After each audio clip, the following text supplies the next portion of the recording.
그날 밤에 저는 이런 얘기를 했습니다.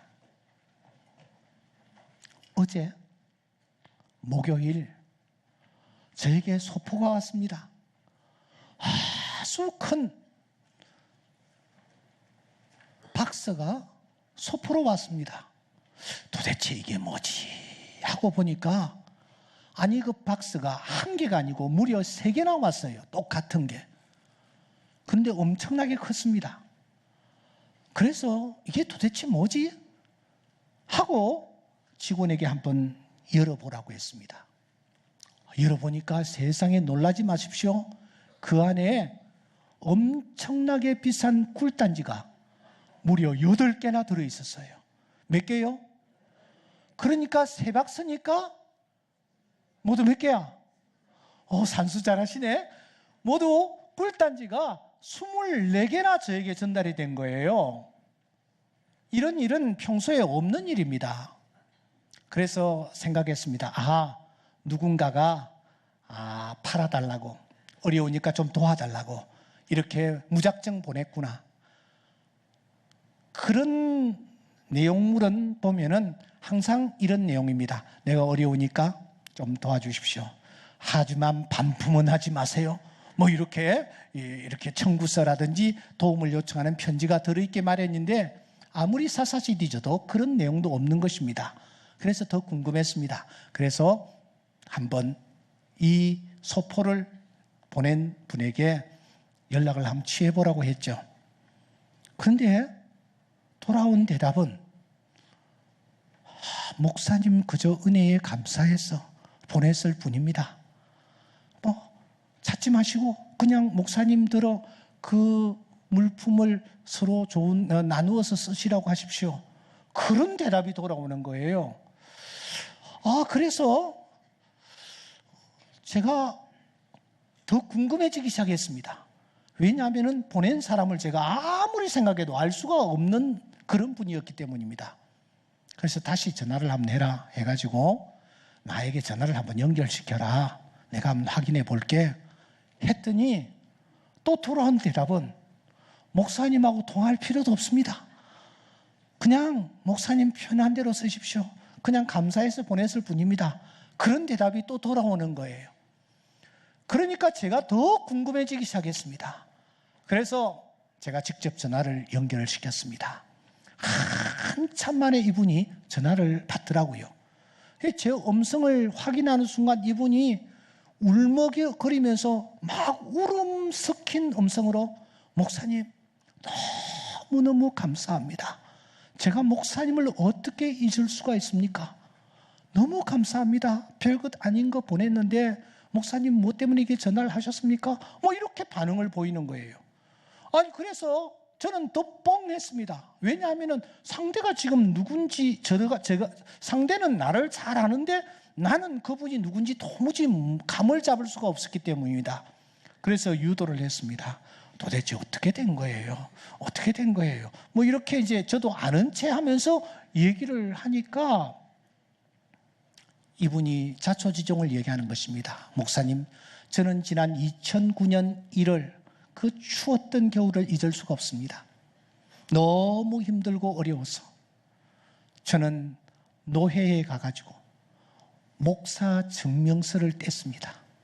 그리고 그것을 가슴에 품고 무작정 서울에 올라왔습니다. 큰 교회의 목사님을 만나면 제 딱한 사정을 들어주시고 혹시 도움을 주실까 해서 제가 그냥 서울로 올라왔습니다. 그리고 서울에 있는 큰 교회들을 찾아 들어갔습니다. 그런데 사전에 약속이 되어 있지 않았기 때문에 목사님들은 저를 만나주지 않았습니다. 입구에서 저는 문전박대를 당했습니다. 오히려 초라한 저의 행색을 보고서는 전부 다 이상한 눈초리로 바라보며 쫓아내듯 해버렸습니다. 그래서 쫓기다 지친 몸으로 어떻게 생각도 없이 일산으로 오게 됐는데 길가에 빨간 벽돌의 교회가 보였습니다. 한번 마지막으로라도 들어가 보자. 그런 마음으로 교회에 들어왔는데 목사님이 따뜻하게 그래도 맞아주시고 방에까지 안내를 해주시고 자초지종을 들어주시면서 그래 알았습니다. 가보세요. 제가 도와드릴 수 있는 데까지 도와드리겠습니다. 그런데 그로부터 얼마 후 정말 상상할 수 없는 금액을 송금을 해주셨습니다. 그 돈으로 당시 의대 1학년이었던 우리 아이가 공부를 마치고 지금 레지던트 공부를 하고 있습니다. 지난 4월 16일 결혼을 했습니다.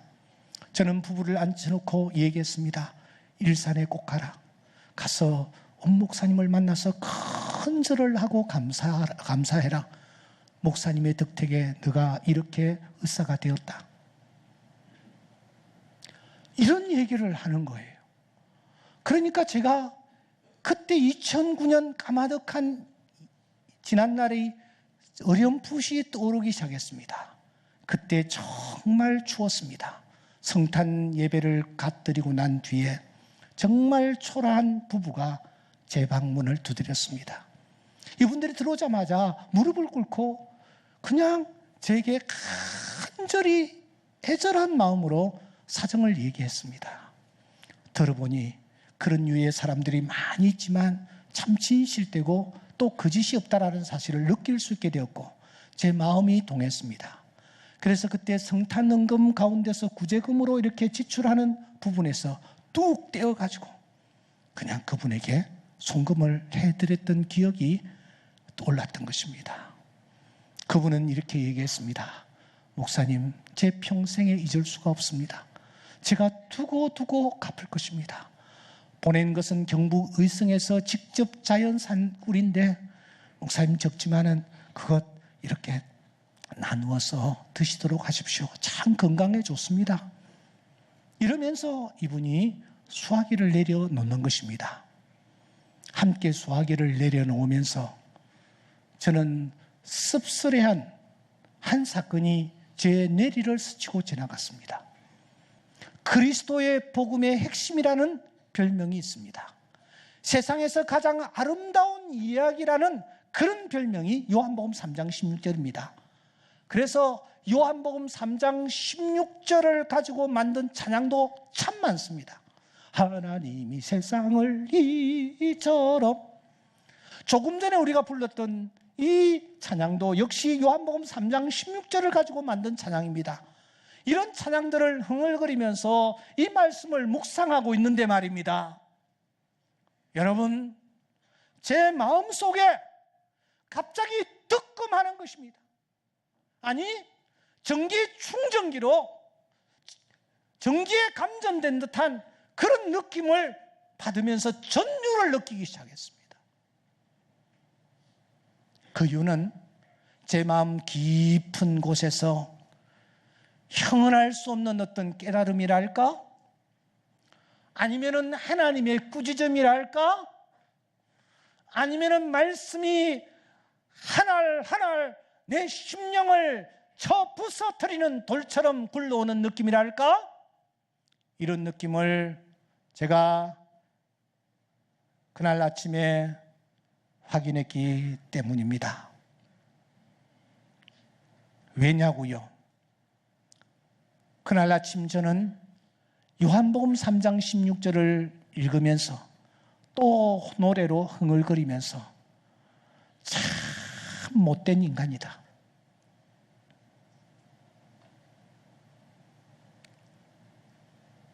라는 생각이 제 마음에 들었기 때문입니다.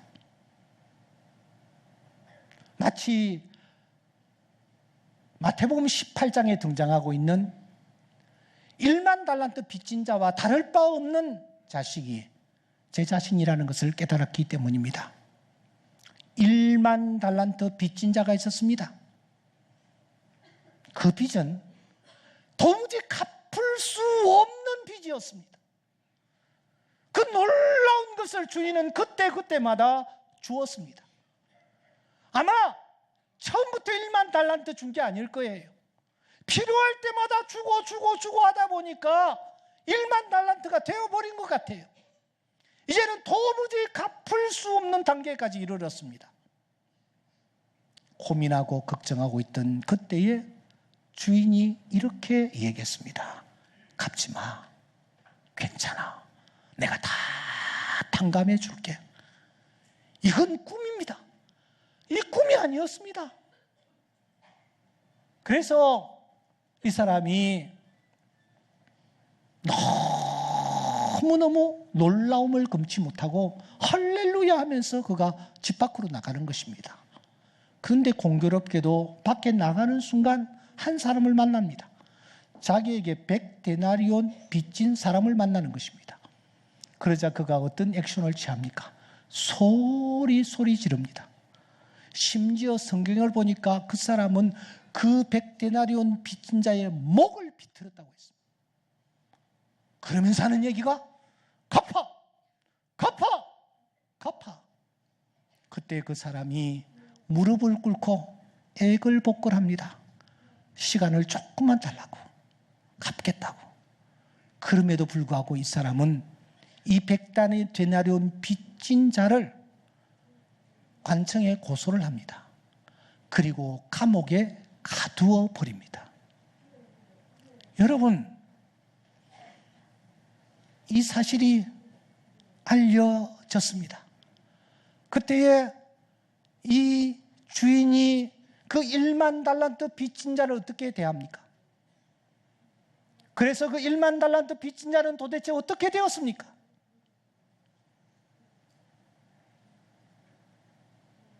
제가 이 사실을 그날 아침 요한복음 3장 16절을 읽으면서 깨달았습니다. 하나님이 우리에게 무엇을 주셨다라고 말하고 있습니까? 띄우지 마시고 우리 요한복음 3장 16절 다 함께 한번 외워보도록 하겠습니다. 시작. 하나님이 세상을 이처럼 사랑하사 이는 저를 믿는 자마다 멸망하지 않고 영생을 얻게 하려 하심이라. 아멘. 이 말씀 속에 하나님이 우리에게 주신 것이 무엇인지를 알려주고 있습니다. 그런데 우리가 먼저 생각해야 될 것이 있습니다. 그것은 내가 어떤 상태에 있을 때에 이 놀라운 축복을 받았느냐라는 것입니다. 성경은 우리가 이런 상태에 있었다라고 말합니다. 우리가 아직 죄인 되었을 때에, 로마서 5장 10절에는 우리가 그분과 원수가 되었을 때에, 에베소서 2장 1절에 보니까 우리가 허물과 죄로 죽었을 때에 그렇게 말하고 있습니다. 여러분, 우리는 어떤 상태에 있었느냐? 우리는 죄인이었습니다. 우리는 그분과 원수였습니다. 우리는 허물과 죄로 죽어 있었습니다. 에베소서 2장 12절 말씀에는 그래서 이렇게 말합니다. 그때에 너희는 그리스도 밖에 있었고 이스라엘 나라 밖의 사람이라 약속의 언약들에 대하여는 외인이요 세상에서 소망이 없고 하나님도 없던 자이더니라고 했습니다. 그런 우리에게 하나님께서 무엇을 값없이 주셨습니까? 차별 없이 주셨습니까? 그 하나님께서 우리에게 무엇을 부어 주셨습니까? 독생자를 주셨답니다. 독생자가 누구입니까? 허셀 포드 목사는 텍사스 엘파소 제1침례교회의 담임이셨습니다. 그분이 이 에베소서 3장, 이 요한복음 3장 16절을 읽으면서 그가 깨달은 바를 교우들 앞에서 이렇게 외쳤습니다. 그분이 주신 것은 산천에서 풀을 뜯는 수많은 가축이 아니었습니다. 그분이 주신 것은 금과 은과 같은 세상의 값진 보석들도 아니었습니다. 집과 땅과 재물과 주식과 증권들도 아니었습니다. 하나님에게 있어서나 세상에 있어서 이 모든 것보다 무한히 값진 그 어떤 것이었습니다. 하나님은 외아들이 있으셨습니다. 죄 없는 외아들이었습니다. 그 외아들을 아낌없이 우리에게 주셨습니다. 그렇습니다. 독생자는 세상의 그 무엇과도 그 어떤 것과도 바꿀 수가 없는 것이었습니다. 세상의 부귀와 세상의 명예와 세상의 행복과도 바꿀 수 없는 분이십니다. 바로 그분을 우리에게 값없이 주셨습니다. 여기에서 끝나지 않습니다. 오늘 본문에 보시면 그 하나님은 우리에게 믿음을 주셨다라고 말하고 있습니다. 이는 그를 믿는 자마다 어떻게 믿게 되었습니까? 여러분, 우리가 믿게 된 것도 하나님의 은혜입니다. 에베소서 2장 8절 말씀에 보시면 너희는 그 은혜에 인하여 믿음으로 말미암아 구원을 받았으니 이것이 너희에게서 난 것이 아니요 하나님의 뭐요? 선물이라고 했습니다. 여러분, 믿음은 선물인 줄 믿습니다. 내가 믿고 싶어서 믿는 것이 하나도 없습니다. 믿음이 무엇입니까? 하나님이 계심을 내가 믿는 거예요. 세상이 말씀으로 창조된 것을 내가 믿는 거예요. 2000년 전에 하나님의 아들 예수 그리스도께서 이 땅에 탄생하신 것을 믿는 거예요. 그분이 나를 위하여 십자가에 못 박혀 돌아가신 것을 믿는 거예요. 여러분, 이 믿음이 내 의지와 내 경험과 내 능력으로 믿어지는 것이 아닙니다. 하나님께서 믿게 해주셔서 내가 믿고 있을 뿐입니다. 그러므로 이 믿음도 하나님의 선물임을 믿습니다. 여기에서 끝나지 않습니다. 믿는 자에게 아무도 멸망치 않고 뭐요? 영생을 얻게 하려 하심이니라.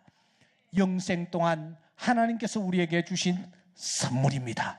하나님만이 영원하신 분, 그래서 그분이 사망 권세 아래 놓여있는 우리들을 살리시기 위하여 영생을 선물로 허락하여 주신 것입니다. 그래서 요한은 증언합니다. 또 증거는 이것이니 하나님이 우리에게 영생을 주신 것과 했습니다. 하나님만이 우리에게 영생을 주실 줄 믿습니다. 이 하나님께서 우리에게 주신 독생자, 믿음, 영생, 이 세 가지가 요한복음 3장 16절에 녹아 있습니다. 그래서 저는 그때 이 3장 16절 말씀을 읽으면서 나야말로 정말 하나님으로부터 형언할 수 없는 은혜를 받은 1만 달란트 빚진 자인데 고작 책 한 권 다른 사람들에게 선물하고 연락 오지 않는다고 내가 그런 마음을 가졌다? 이건 하나님이 보실 때에 정말 잘못된 태도라는 것을 깨닫게 되었다라는 것입니다. 사랑하는 여러분, 독생자는 최상의 선물입니다. 믿음은 최대의 특권입니다. 영생은 최대의 약속입니다. 세상에 그 무엇도 바꿀 수가 없습니다. 세상에 그 누구도 우리에게 이것을 줄 수가 없습니다. 이 신령한 복은 하나님만이 주시는 복입니다. 여기에서 끝나지 않습니다. 이 세 가지만 주셨나요? 야고보서 1장 17절에 보시면 온갖 좋은 은사와 온전한 선물이 다 위로부터 별빛들의 아버지이신 하나님께로 내려온다라고 말하고 있습니다. 지금 우리가 누리고 있는 것, 하나님이 우리에게 주셔서 누리고 있는 것들입니다. 은도 내 것이요 금도 내 것이라 하나님께서 말씀하십니다. 여러분들이 지금 자랑하고 여러분들이 지금 누리고 있는 것, 하나님이 우리에게 주신 것인 줄 믿습니다. 지난 월요일 저녁에 우리가 새생명전도 축제를 가지면서 특별히 그날 밤 드로잉소의 거장인 김진규 감독을 우리가 초청했습니다. 그리고 그분의 간증을 들으면서 우리 마음속에 큰 울림이 왔습니다. 여러분, 교회에서 특별 집회할 때는 놓치지 마십시오. 한 사람을 세울 때도 그냥 세우지 않습니다. 정말 영향력 있고 또 우리에게 유익이 될 수 있는 강사를 기도하면서 초빙하는 것입니다. 그는 48살이었습니다. 같이 얘기를 나눠보니 여러 가지 아픔들이 많았습니다. 그런데 그날 밤 그는 우리에게 무엇이라고 얘기를 했습니까? 여러분, 오늘 우리가 살아있는 것은 하나님의 은혜입니다. 하나님의 은혜로 여기까지 왔습니다. 우리가 잘나고 똑똑해서가 결코 아닙니다. 하나님의 은혜인 줄 믿습니다. 그런데 1만 달란트 빚진 자는 어떤 태도를 취했습니까? 그 종의 주인이 불쌍히 여겨 놓아 보냈습니다. 그 빚을 탕감해 주었습니다. 그런데 그 종이 나가서 자기에게 100데나리온 빚진 동료 한 사람을 만나 붙들어 성경은 목을 잡고 빚을 갚으라고 소리 지르고 있습니다. 27절과 28절 사이의 행간을 주목하셔 보셔야 합니다. 그렇게 엄청난 빚을 탕감받았다면 그 다음에 그가 취해야 할 액션이 무엇입니까? 밖으로 나가는 게 아니에요. 먼저 그분 앞에 엎드려서 감사하다고 감사를 표해야 합니다. 그런데 감사가 빠져버립니다. 청량할 수 없는 하나님의 은혜를 입었음에도 불구하고 말입니다. 한마디도 감사가 없습니다. 당연한 것입니까? 1만 달란트 빚진 것이 갚아주는 것이 탕감해 주는 것이 당연한 일이었습니까? 그런데 그는 너무너무 당연한 듯이 주인의 면전을 떠나 휙 나가버립니다. 그리고 100데나리온 빚진 자를 만나 목을 비틀면서 갚으라고 갑질을 합니다. 이건 아닙니다. 정말 아닙니다. 여러분, 우리 삶 속에 감사가 빠질 때 그때 주님은 어떤 심정이실까요? 10명의 나 환자를 고쳐주신 주님께서 이렇게 말씀하십니다. 10사람이 다 깨끗함을 받지 아니하였느냐? 그 9은 어디에 있느냐? 오늘 맥주 감사절입니다. 우리가 하나님의 은혜를 헛되이 받지 말아야 합니다. 맥주절을 지키라. 이는 내가 수고하여 밭에 뿌린 것의 첫 열매를 거둠이니라. 이스라엘 백성들을 향하여 주신 말씀입니다. 홍해를 건너게 하시고 메마른 땅에서 물이 솟아나게 하시고 광야에서 발이 부르트지 않게 해주시고 길쌈하지 아니했는데도 불구하고 옷을 입혀주시고 농사하지 아니했음에도 불구하고 저들에게 먹을 것을 주시되 하늘에서 만나와 메추라기를 주셨습니다. 그런데 저들은 당연하게 생각했고 하나님을 향하여 원망했으며 지도자 모세를 향하여 삿대질을 하다가 광야에서 다 멸망시키는 자에게 멸망당하고 말았습니다.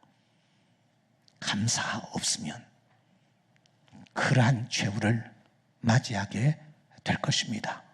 오늘 우리가 이 뜻깊은 예식에 참여하면서 하나님 앞에 진심 어린 감사가 표해지는 은혜가 있기를 주의 이름으로 축원합니다. 감사로 제사를 드리는 자가 하나님을 영화롭게 하나니 그의 행위를 옳게 하는 자에게 내가 하나님의 구원을 보이리라. 오늘 하루만이라도 하나님께서 내게 주신 은혜를 무엇으로 보답할꼬? 내가 구원의 잔을 들고 여호와의 이름을 부르며 여호와의 모든 백성 앞에서 나의 소원을 여호와께 갚으리로다. 이런 중심으로 주님 앞에 중심 어린 감사가 넘치는 귀한 시간 될 수 있기를 주의 이름으로 축원합니다. 기도드리겠습니다.